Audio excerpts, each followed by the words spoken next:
शांति।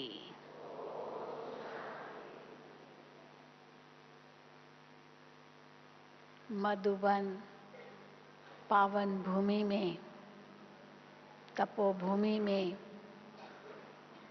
परिवर्तन भूमि में आप सभी भाई बहनें दूर दूर से पधारे हैं। बहुत बड़ा लक्ष्य लेकर के आए हैं कि हम बाप दादा से साकार में मिलन मनाएंगे और अपनी झोली वरदानों से भरेंगे। यही लक्ष्य लेकर के बाबा के बच्चे सीजन में मधुबन में आते हैं। तो आते तो बहुत हैं, सुनते भी बहुत हैं, वरदानों से झोली भी बहुत भरते हैं, लेकिन कितने हैं जो सचमुच अनुभवी भी बनते हैं? वो तो उनमें से कोई कोई होंगे। बाबा ने हम बच्चों को यही कहा है कि अनुभवी मूर्त बनो। जो बाबा कहते हैं उसका अनुभव करो। केवल एक कान से सुना, दूसरे कान से निकल गया तो अनुभवी मूर्त नहीं बन सकेंगे। जो हम सुनते हैं उसको समाते जाएं, और जो समाते जाएं उसका स्वरूप बनते जाएं, तब कहेंगे अनुभवी मूर्त। और अनुभव जैसे बढ़ता जाएगा वैसे वैसे हम उसकी अथॉरिटी बनते जाएंगे, क्योंकि अभ्यास करने से उस पर अधिकार आ जाता है, और अधिकार आने से हम उसकी अथॉरिटी बन जाते हैं। अधिकारी माना उसकी अथॉरिटी। लेकिन आज जो मेरा विषय है कि अनुभव की अथॉरिटी बनने के लिए सत का संग और अन्न की शुद्धि, ये विषय क्यों लिया गया है? क्योंकि बाबा कहते हैं कि जो याद में हमें अनुभव होना चाहिए, जो बाबा हमसे चाहते हैं, वो नहीं हो पाता है, क्योंकि कहीं न कहीं संग दोष है या अन्न दोष है। अन्न दोष और संग दोष ये बहुत दो कारण बन जाते हैं अनुभव न लाने में। तो अगर हमें अनुभव की अथॉरिटी बनना है, अनुभवी मूर्त बनना है, जो बाबा ने कहा उसका स्वरूप बन सके, उसके लिए संग और अन्न के दोष से बचना है। कई हमें कहते हैं कि बहन जी मैं तो इतने साल से ज्ञान में चल रहा हूँ, रोज क्लास करता हूँ, रोज मुरली सुनता हूँ, रोज अमृत वेले करता हूँ, लेकिन मुझे कुछ अनुभव ही नहीं होता है। अगर कोई ऐसे कहता है तो अपने आप से पूछे क्यों नहीं होता है? अगर सब जो बाबा कहते सुबह से रात तक की दिनचर्या हो वो भी सब सही है, तो फिर अनुभव क्यों नहीं होता है? और किसको होता है किसको नहीं होता है उसका भी कारण क्या है?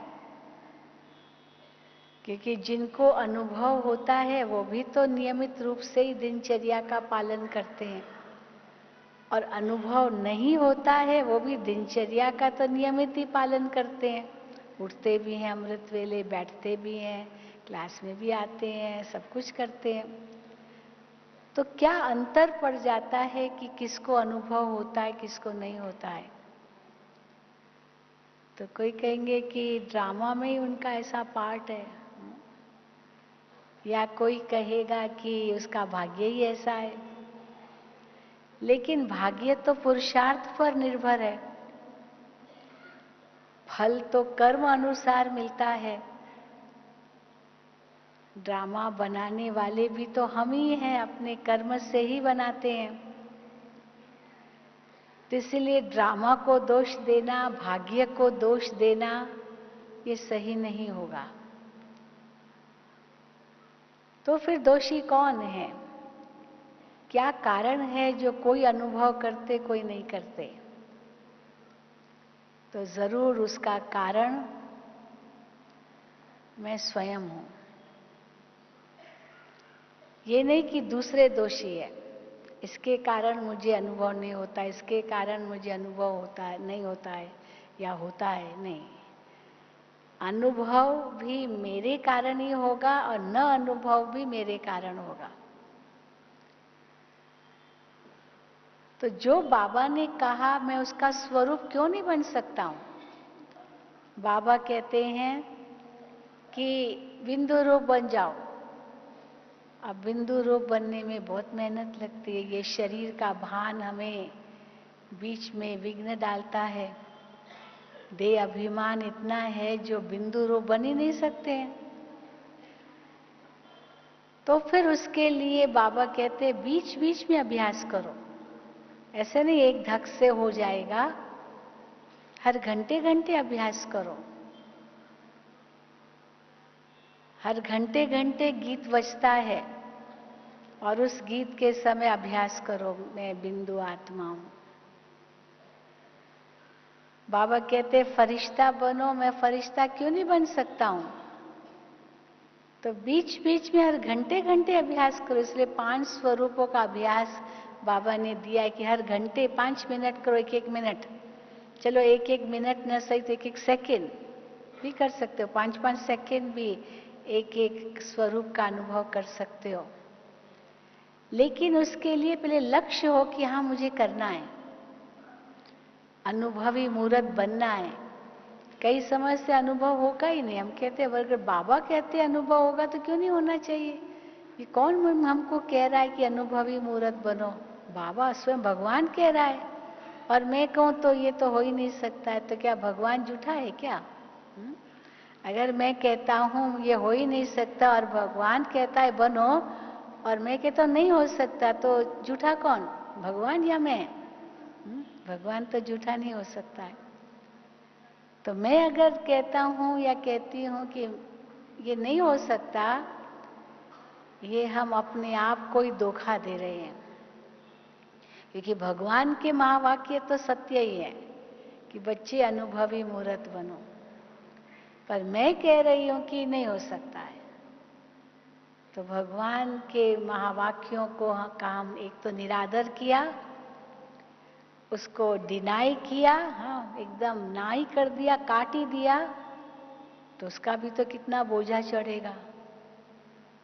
दुआएं कहाँ मिलेगी, वरदान कहाँ अनुभव करेंगे, मेहनत ही अनुभव करेंगे। और जब मेहनत अनुभव करेंगे तो छोड़ देंगे, मेरे से तो नहीं होता है। तो बाबा कहते उसका कारण क्या है, वो कमी कहाँ है? जरूर मेरी ही अपनी कमी होगी।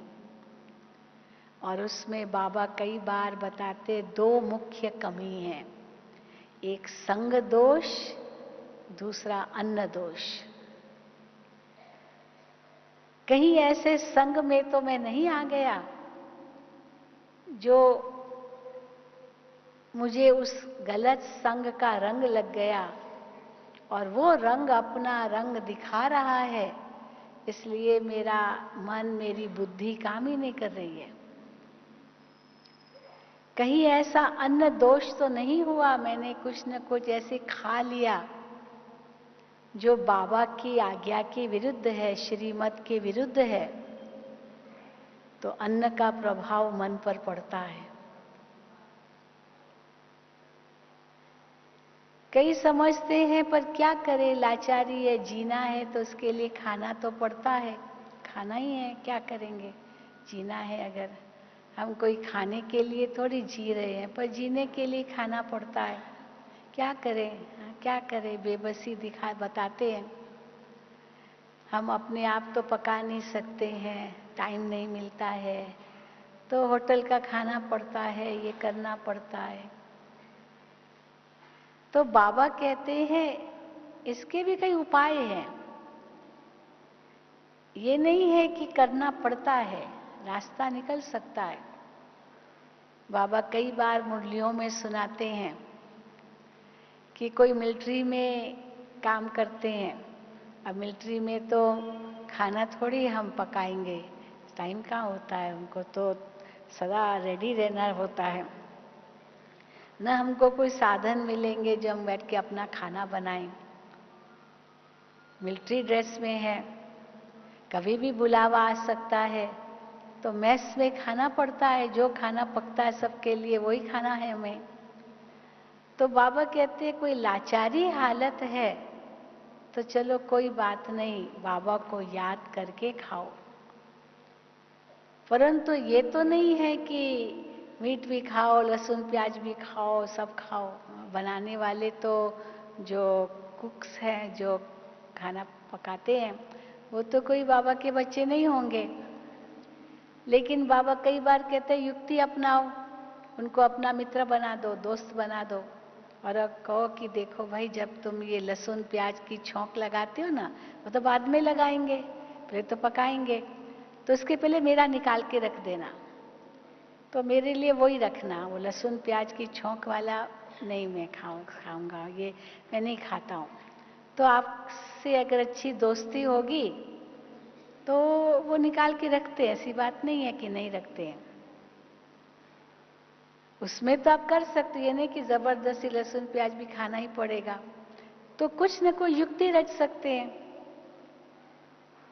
चलो लाचारी हालत है, ये युक्ति भी नहीं चलती है, तो फिर बाबा कहते हैं चलो मेरी याद में खाओ। ये थोड़ी है कि सब जो आए सब खाते जाओ।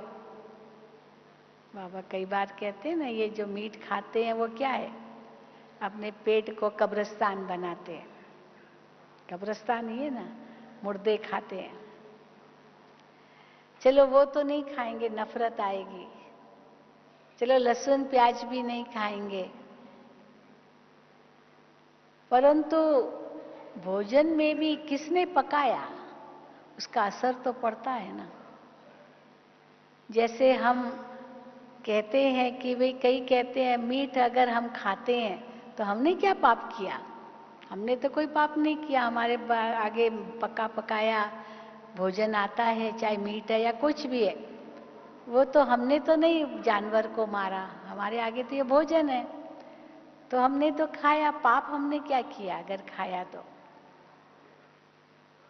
तो कोई समझे कि मैंने तो कुछ पाप नहीं किया। लेकिन बाबा उसका विस्तार बताते हैं कि आपने मारा नहीं, इसलिए आप समझते हो पाप नहीं किया, लेकिन आपके लिए ही तो सब इतना सारा तामझाम हुआ, क्योंकि आप खाते हो तो कोई पकाता है, और कोई पकाता है तो कोई बेचता है। कोई पका खरीदेगा ही नहीं तो बेचेगा कौन, तो तभी वो कोई खरीदता है क्योंकि पकाना होता है। तो आप खाते हो क्योंकि कोई आपके लिए कोई पकाता है, और कोई पकाता है इसलिए कोई खरीदता है, कोई खरीदता है उसके लिए फिर कोई बेचता है, और कोई बेचता है तो उसके लिए फिर कोई मारता है, और कोई मारता है तो उसके लिए कोई पकड़ता है, जानवर को पकड़ता है, पकड़ करके ही तो मारेंगे ना। तो पकड़ने वाला, मारने वाला, हाँ, काटने वाला, बेचने वाला, खरीदने वाला, पकाने वाला और खाने वाला, सब पर बराबर पाप चढ़ता है, या खाली पकाने वाले पर या मारने वाले पर पाप चढ़ता है? ये तो नहीं आधे पर चढ़ेगा आधे पर नहीं, क्योंकि वो नहीं करेगा तो उसके पहले वाला क्यों करेगा, वो पहले वाला नहीं करेगा तो उसके पहले वाला क्यों करेगा। धंधा ही नहीं है, कोई खरीदने वाला ही नहीं है, तो कोई बनाएगा ही क्यों? तो फिर इसलिए बाबा कहते सब पर दोष चढ़ता है। इसलिए मैं ऐसा कोई कर्म करूं ही क्यों कि औरों को भी मैं दोषी बनाऊं, इसलिए मैं ही उनसे परे हो जाऊं। फिर बाबा कहते हैं कि अन्न का तो मन पर प्रभाव पड़ता ही है, लेकिन मन का भी अन्न पर प्रभाव पड़ता है। कौन सी स्थिति में भोजन पकाया, ये भी देखना होता है। क्या बाबा की याद में भोजन पकाया, इसलिए जो भोजन बाबा की याद में पकाया वही भोजन कण कण में जाएगा और वही शरीर को उस प्रकार से शक्ति देगा, वही आत्मा को भी अनुभव होगा। क्योंकि अन्न का मन पर प्रभाव, मन का अन्न पर प्रभाव, दोनों बातें हैं। चलो भोजन को बाबा की याद में रह करके खा रहे हैं तो मन का अन्न पर प्रभाव पड़ेगा, पर बाबा की याद में पका रहे हैं तो मन का असर भोजन पर पड़ेगा, फिर वो भोजन का असर मन पर आएगा। तो उसके लिए बाबा हम बच्चों को कहते हैं कि आप क्या अंदर ले रहे हैं वो हमें ध्यान से देखना है। ये नहीं जहां से जो आया खा लिया, क्योंकि ये तो जीभ रस हो गया। जो आया सुन लिया, देख लिया, खा लिया। ये पंच इंद्रियों के रस से बाबा कहते बचो, आप आत्मा उनके मालिक हो। आज बाबा ने ये भी कहा ना, सूक्ष्म कल्विका, सूक्ष्म इंद्रियों के भी आप मालिक हो, खाली स्थूल इंद्रियों के मालिक नहीं हो, सूक्ष्म इंद्रियों के भी मालिक हो। क्या सोचते हो? तो जब हम मालिक हैं तो फिर हम उनके अधीन क्यों? हाँ, अधीनता का मतलब यह है कि हम उसके रस के बिना रह नहीं सकते। बाकी हाँ, लाचारी हालत है तो जीना है, इसीलिए चलो मुरमुरे खा लिए, चलो केला खा लिया, कुछ और खा लिया, खाना तो है, बाबा की सेवा करनी है। परंतु कोई जीभ रस के आधार से खाए, कोई नेत्र रस के आधार से कुछ देखे, कर्ण रस के आधार से सुने, इंद्रियों के आकर्षण से वो करे, वो जरूर पाप के खाते में जाएगा। और जिसने उसको आकर्षित किया उसके पर भी तो पाप चढ़ेगा। इसीलिए बाबा कहते हैं संग दोष अन्न दोष से बचो। संग दोष भी कम नहीं है। कल भी बाबा ने कहा बच्चे सवेरे सवेरे मुरली सुनते हैं, बहुत नशा चढ़ता है, फिर जैसे ही बाहर गए मित्र संबंधियों का मुंह देखा, सारा नशा उतर गया। बाबा ने कहा ना कल। तो क्यों नशा उतर गया?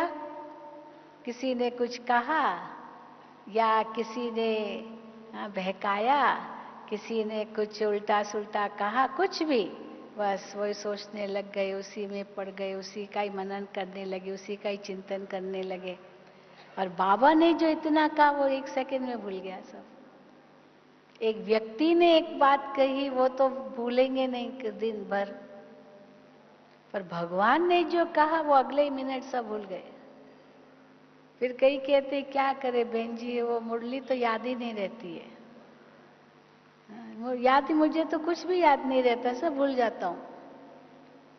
अब और किसी ने कहा वो तो भूलता नहीं है, और भगवान ने जो कहा वो भूल गए। और होना क्या चाहिए? भगवान जो कहे वो भूलना चाहिए या मनुष्य जो कहे वो भूलना चाहिए? क्या भूलना चाहिए? तो मनुष्य जो कहते हैं वो तो भूलता ही नहीं है, और भगवान परम धाम से आकर के बाबा मुरली चलाते हैं और वो भूल गई। जैसे ही बाहर गए बातों बातों में लग गए, यहाँ इतना अच्छा योग करके जाएंगे, इतना अच्छा लगेगा, वातावरण इतना शक्तिशाली होगा, पर जैसे ही बाहर गए आपस में टिकलू टिकलू टिकलू टिकलू बातें करते करते करते गए, वो सब कुछ उड़ गया, सोडा वाटर पानी हो गया वो सोडा। यहाँ नशा चढ़ा, बाहर गए खत्म। क्यों? क्योंकि कोई ने किसी की बात कह दी, वो रोचक लगी, हाँ टेस्टी लगी, अच्छा अच्छा क्या हुआ क्या हुआ क्या हुआ। तो भगवान की बातें कहाँ याद आएगी? भक्ति मार्ग में भी हम देखते हैं ना कि कैसे जब कोई कथा सुनाता है तो आजकल लोगों को पता है कि कथा सुनाने के लिए बहुत उसको इंटरेस्टिंग बनाना पड़ेगा। ऐसे ही भारी डोज देंगे तो लोग हजम नहीं कर सकेंगे, तो उसमें कहानियाँ, मुहावरे, कहावतें, कोई शायरियाँ, ये सब सुनाते हैं ताकि वो रोचक लगे, इंटरेस्टिंग लगे। और लोग तालियां बजाते हैं क्योंकि कोई शायरी सुना दी तो ताली बजाएंगे नेचुरली। तो इनको और अच्छा बनाना, जैसे खाना तो पका, फिर उसमें मिर्ची डाला, मसाला डाला, हाँ खटाई डाला, मीठा भी डाला, तीखा भी डाला, टेस्टी बनाना है ना। तो जो वास्तव में जो चीज है उसका जो रस है, उसका जो सार है, वो तो खत्म हो गया। बाकी नमक और मिर्ची और शक्कर और वो ही खाली खा रहे हैं, बस वही हो गया। बाकी तो बाकी तो कुछ भी नहीं मिलेगा। तो क्या है कि रोचक बना लिया, फिर जब बाहर गए तो किसी ने पूछा क्या गुरुजी ने, महात्मा जी ने सत्संग किया, क्या किया? वो एक बड़ी अच्छी कहानी सुनाई, ये शायरी सुनाई, ये फलाना सुनाया, ये सुनाया, पर जो ज्ञान का तथ्य सुनाया वो तो कुछ भी याद नहीं, वो तो सब भूल गया, वो कहानी याद रह गई। क्योंकि लोग भी ऐसे ही सुनाते हैं तो सुनने वाले भी वही याद रखते, बाकी सब भूल जाते हैं। तो जो ज्ञान की बात जीवन में धारण करने के लिए है वो तो भूल ही गए। तो भगवान जो हमें सुनाता है, बाहर गए किसी ने कुछ कहा, किसी ने कुछ कहा, वो सब याद रह गया। और बाबा की मुरली जो सुनी वो एक कान से सुनी, दूसरे कान से निकल गई, तो परिणाम स्वरूप वो उसका अनुभवी मूर्त कैसे बनेंगे? इसलिए बाबा कहते हैं जो बाबा ने कहा वो मैंने किया। आज भी बाबा ने मुरली में कहा कि बाबा मम्मा के समान कोई पुरुषार्थ करके दिखाए, बाबा मम्मा के गद्दी नशीन बने। चलो बाबा मम्मा की भी गद्दी से पहले आ जाए, उनकी भी गद्दी को ऐसे नहीं बाबा उसके बाद, परंतु उसको उसके पहले कोई आ सके। बाबा ऑफर करते हैं बाबा मम्मा से भी आगे जाओ, क्योंकि बाबा और मम्मा ने जो शिव बाबा ने कहा उसको एक सेकंड में उसका पालन किया। बाबा की कहने की देरी और ब्रह्मा बाबा की और मम्मा के करने की देरी, बस इतनी, दोनों बराबर। और वही हमने दादियों को देखा है, सचमुच दादियों ने जो त्याग किया है वो तो कोई आज के जमाने में कर भी न सके, कोई साधु सन्यासी भी न कर सके, कहाँ कर पाते हैं। लेकिन कैसे उनका त्याग हो गया, उनका दादियों से पूछो तो कहेंगे हमें ही पता नहीं चला कैसे त्याग हो गया। कई बार दादी जी से हंसी हंसी में हम लोग ऐसे ही चिट-चैट करते थे कि दादी जी जब शुरू शुरू में आई सब दादियां यज्ञ में, तो बाबा ने तो कह दिया अगली दिवाली नहीं आएगी बस, और धक से स्वाहा हो गए। साक्षात्कार हुए विनाश का, सत्युग का, बस धक से जैसे अभी आया कि आया, पता ही नहीं कैसे हो गया सब। तो दादी जी एक बार हंसी में कह रही थी कि सचमुच पता तो ही था कि ऐसे इतने 70 साल बीत जाएंगे इसमें। अगर ये पता होता तो शायद सोचते 70 साल के बाद ही कुछ होगा, तो अभी जाके क्या करें, हाँ 70 साल के बाद देखेंगे, अभी तो मौज करो। या कोई ऐसे भी सोच सकते थे कि अभी इतने साल है तो उसके बाद ही हम करेंगे, अभी क्यों करें? तो अभी क्यों करें पता ही नहीं चला, हमको तो लगा बस अभी होना है। और कैसे 14 साल भी बीत गए, अभी भी कैसे 70 साल बीत गए पता ही नहीं चला। अभी भी दादी जानकी से मुझे पता ही नहीं चला है, 97 की उम्र हो गई पता ही नहीं चला है। दादी ये से कह देती है। मनोहर दादी जी हमारी थी, वो तो कही अभी तक तो मैं कुमारी हूं ना, भले 80 साल की हो गई, मैं तो कुमारी हूं ना। इतनी निर्दोष, बस इस दुनिया को तो जानते ही नहीं, दुनिया को तो भूली हुई एकदम, बस बाबा की लगन में मग्न। तो आज भी बाबा ने मुरली में कहा कि कैसे तुम बच्चे स्वाहा हो, मटा सटा, कमल के फूल समान रहो। कमल के फूल का परिवार बहुत बड़ा होता है। कमल डंडी होती है, कमल जड़ें होती है, कमल पत्ते होते हैं, कमल का फल होता है। वो सब कुछ कीचड़ में है। सारा परिवार, बहुत बड़ा परिवार है कमल का, लेकिन वो सारा परिवार कमल का कीचड़ में है। केवल एक कमल का फूल ही ऊपर है, बस बाकी सारा परिवार कीचड़ में।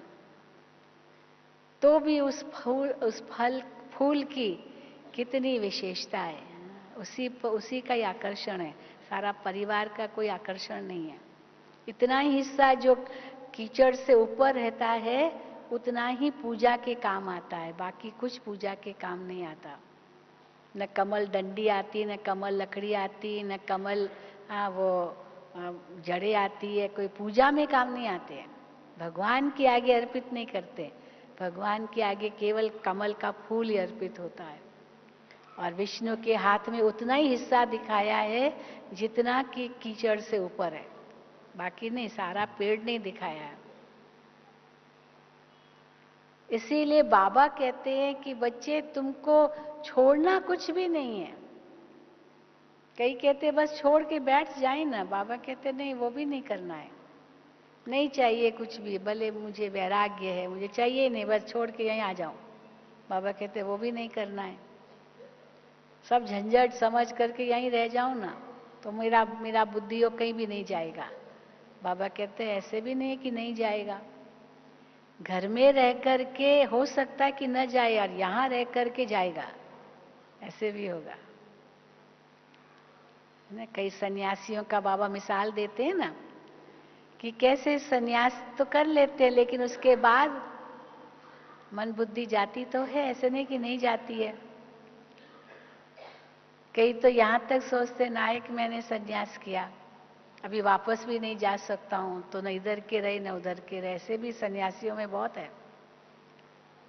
और भले बाहर से सन्यासी, अंदर में तो माया ही घूम रही है, ये भी बाहर से किसी को पता थोड़ी है।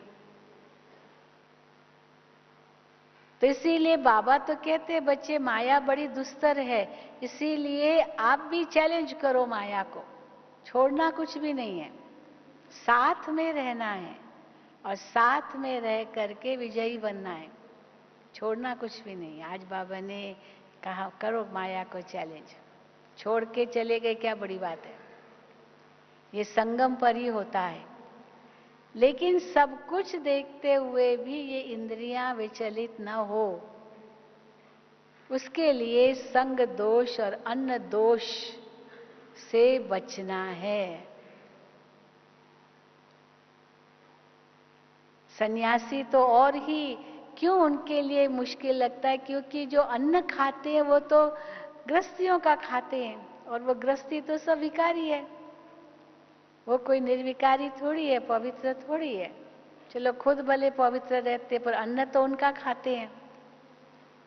तो जिनका अन्न खाते हैं, जो बनाने वाले, वो तो सब विकारी, और उनके आगे परोसते वो खाते हैं, भले शुद्ध भी हो, पर बनाया जिसने वो तो कोई शुद्ध तो नहीं है ना। तो नेचुरली उनका भी अपना मन भी कहाँ शुद्ध होगा। लेकिन वो समझते हम तो कर्म सन्यासी है, इसीलिए हम तो पकाते भी नहीं है, बस जो आता है वो खाते हैं। पहले तो यही लक्ष्य रहता था।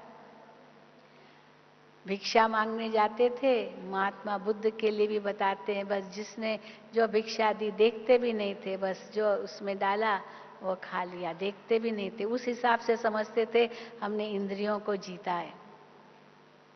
पर बाबा कहते नहीं, ये इंद्रियों को जीतने की बात नहीं है, परंतु इंद्रियों को जीतना माना भोजन भी जो खाएं हम, वो केवल स्वाद के आधार पर न खाएं। और वंडर तो ये है कि जीभ और पेट दोनों का आपस में सदा झगड़ा चलता है। जो जीभ को चीज प्यारी है वो पेट के लिए इतनी ठीक नहीं है, और जो जीभ को पसंद नहीं है वो पेट के लिए ठीक है। तो दोनों का झगड़ा चलता है ना, जीभ और पेट का। जीभ को चाहिए चटपटा, क्योंकि सारे प्रकार के जो रसों की जो बड्स है ना, टेस्ट बड्स कहते हैं, वो सब जीभ में ही है, अंदर कुछ नहीं है। अंदर स्वाद का पता नहीं चलता है, पेट में स्वाद का पता नहीं चलता, वो केवल जीभ तक ही पता है। तो जीभ कहती है मुझे स्वाद चाहिए, और पेट कहता है कि नहीं, मुझे खुराक चाहिए सही, जो शक्ति मैं दे सकूं, खून बना सकूं। तो अभी जो मालिक है वो किसका माने, जीभ का माने या पेट का माने, किसका माने? अगर जीभ का मानते हैं तो फिर पेट नाराज हो जाएगा, पेट का मानेंगे तो जीभ नाराज हो जाती है, क्योंकि किसको राजी करे। ये विडंबना है। परंतु जीभ रस है तो इंद्रिय रस ना, इसलिए कहेंगे भाई जीने के लिए खा नहीं रहे हैं, खाने के लिए जी रहे हैं। तो इसीलिए बाबा कहते हैं परहेज चाहिए। संकल्पों की भी परहेज तब होगी जब अन्न की परहेज होगी। इसलिए बाबा ने बहुत सावधान किया। आजकल तो दुनिया में पता नहीं क्या क्या डालते हैं भोजन में भी, क्या नहीं पड़ता है, सब कुछ केमिकल से भरा हुआ है, पता नहीं क्या, कुछ समझ ही नहीं आता है कि आखिर खाएं क्या क्या क्या न खाएं। तो इसीलिए चलो खाना तो पड़ता है, लेकिन फिर भी बाबा कहते हैं सोच समझ करके मुख में डालो। आजकल तो भोजन में ही कुछ डाल देंगे और आपको पता भी नहीं चलेगा, ऐसे भी हैं। इसलिए भगवान ने हमें बहुत अच्छी परहेज दी है। ये हमारे लिए जो नियम बाबा ने बनाए हैं, ये इतने अच्छे हैं इस कलयुग की दुनिया में, जिससे हम सुरक्षित रह सकते हैं। कई कहते क्या करें, नहीं खाएंगे तो नाराज हो जाएंगे, ये नाराज हो जाएंगे।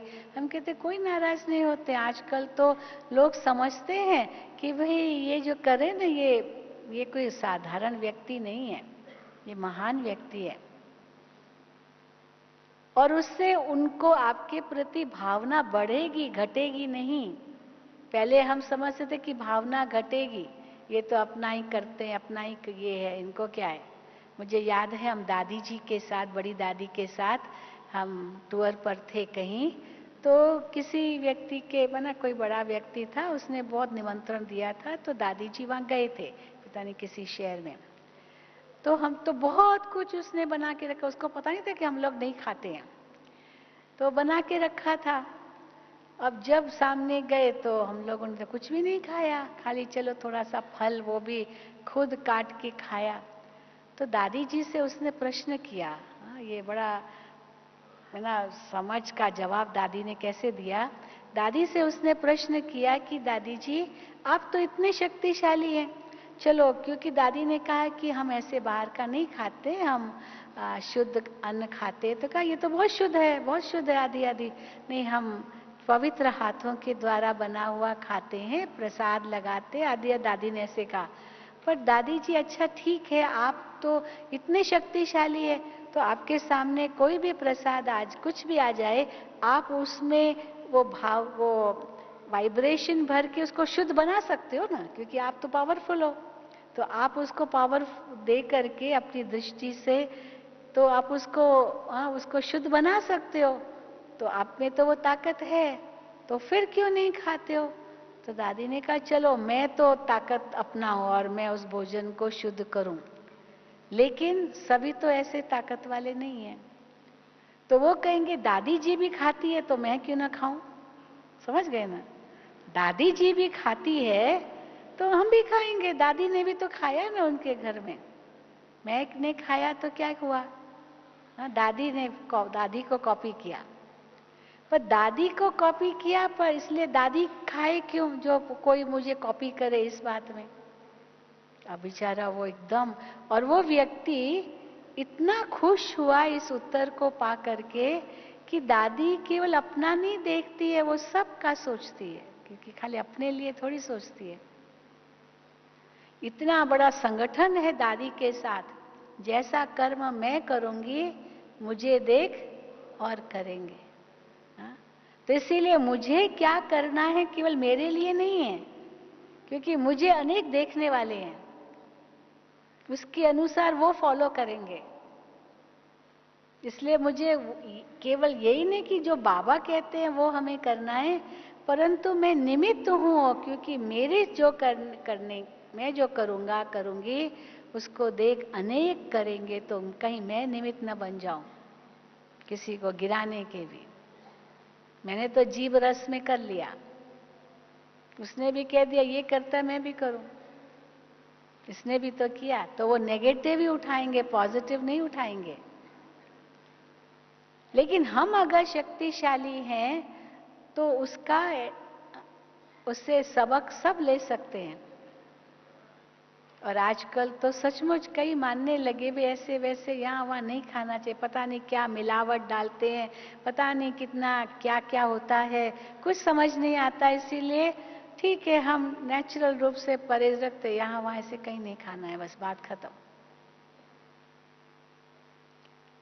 परंतु लाचारी हालत है तो चलो और कोई बात नहीं, पर लाचारी नहीं है तो फिर हम इच्छा अनुसार या हम लोभवश करते हैं तो उसका तो परिणाम सही नहीं होगा। इसलिए हम जीने के लिए खा रहे, नहीं कि न कि खाने के लिए जी रहे हैं। बस ये हमें अंदर में लक्ष्य रखना होगा, तो अन्न दोष से हम बच सकेंगे। और संग दोष से भी बचना बहुत जरूरी है। कैसे बचेंगे संग दोष से? संग दोष से बचने की बहुत सुंदर युक्तियां बाबा बताते हैं, सुनते हुए नहीं सुनो। जहां भी परचिंतन की बात चलती हो वहां से हट जाओ। परचिंतन की बातों में हां से हां मत जोड़ो, मत मिलाओ।